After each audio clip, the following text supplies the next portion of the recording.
And out of the Monero community, you have people that went on to create Zano, for example, Yep. and Pirate Chain, which is Zcash, zero knowledge proofs by default, which is right now at this moment still the most private cryptocurrency in the world, with the biggest anonymity set. And you have Wownero, which is like a nice, cool cryptocurrency that came out of the Monero community as well. So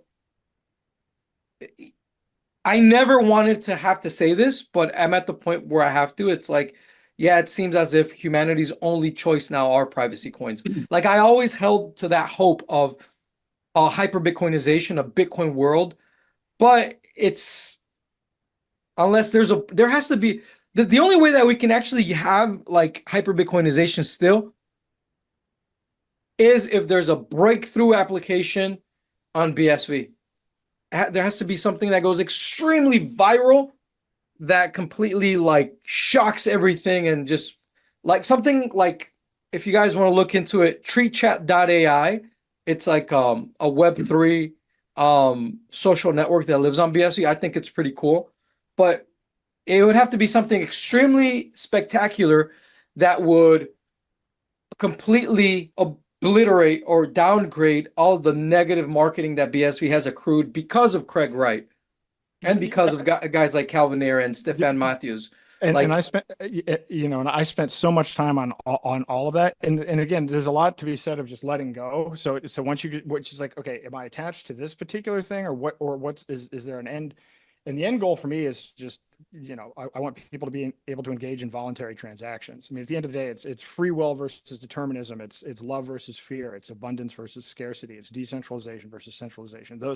Those are the things that are actually important. How it gets there, whatever. There's a lot of these things were sunk costs. I spent a lot of time on BSV because it's like, okay, 50, it was doing 50,000 transactions per second. We're going to do more. That's something that could handle, it'd be something they could use against CBDCs. And I got involved with BSV on day one, and everything that I've used is gone.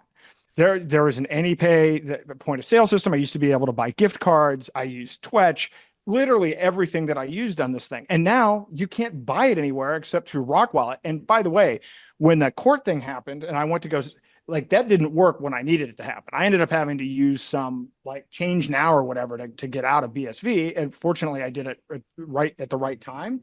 But if there are no exchanges and there's no way to buy it, which is essentially where we are at right now, it's going to be very hard for anything to happen on BSV. And you know what? But at the end of the day, for me, it's simple.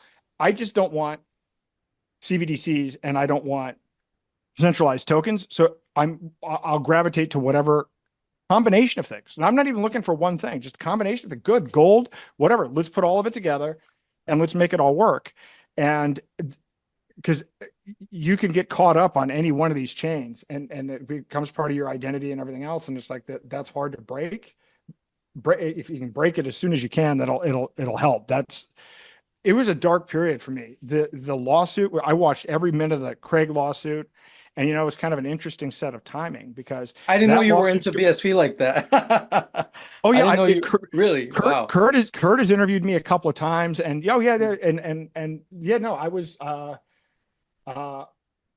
promoting it, testing it. I actually have it's in my book. I've actually been talking to people about it. I've introduced people to it, and I watched every minute of the trial, and then I went and did research and started because I've spent time in lawsuits, and so I started looking at all of the other. I'm like, oh my god, this guy is like, I've tracked what he did, right, all the way back to scamming the Australian tax office and then using the paper wallet to scam Calvin. Like it's a psychopathic. And the thing that's always hard, like, so for me, I was kind of like, well, maybe he's just like an Ayn Rand character, right? Maybe. So I'm like, all right, well, if he is the inventor, then maybe there's some.